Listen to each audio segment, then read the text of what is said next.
আসসালামু আলাইকুম বন্ধুরা, সবাইকে সিস্টার্স কিচেনে স্বাগতম। আবার একটি নতুন ভিডিও নিয়ে আপনাদের মাঝে চলে এসেছি।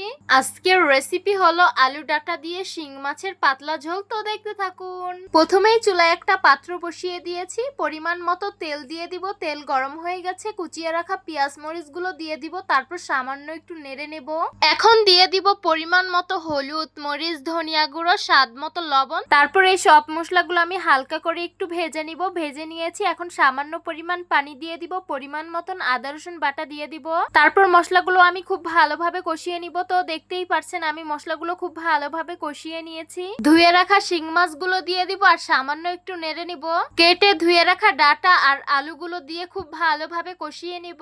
আমি কিন্তু অফ ক্যামেরায় সবকিছু খুব ভালোভাবে কষিয়ে নিয়েছি। এখন পরিমাণ মতো ঝোলের পানি দিয়ে দিব।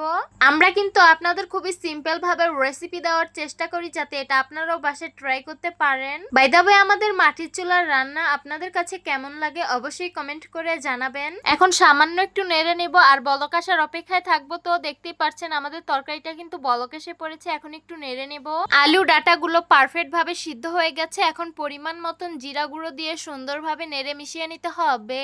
এই তো আমাদের তরকারিটা হয়ে গেছে, এখন নামিয়ে পরিবেশন করে নিব। এই তো গরম গরম আলু ডাটা দিয়ে শিং মাছের পাতলা ঝোল পরিবেশন করে নিলাম। দেখতে খুবই লোভনীয় লাগছে আর খেতে কিন্তু খুবই সুস্বাদু হয়েছে। তো আপনারাও এইভাবে একদিন বাসায় ট্রাই করবেন, এটা খেতে খুবই সুস্বাদু। তো আশা করছি আজকের ভিডিওটা আপনাদের কাছে অনেক অনেক বেশি ভালো লাগবে। ভালো লেগে থাকলে আমাদের ইউটিউব চ্যানেলটি সাবস্ক্রাইব করবেন, আর যারা আমার ফেসবুক পেজ থেকে দেখছেন পেজটিকে ফলো করবেন। সবাই ভালো থাকবেন, সুস্থ থাকবেন আর সিস্টার্স কিচেনের সাথেই থাকবেন। আবারও কথা হবে কোনো নতুন ভিডিওতে। তাহলে আজকে এই পর্যন্তই। আল্লাহ হাফিজ।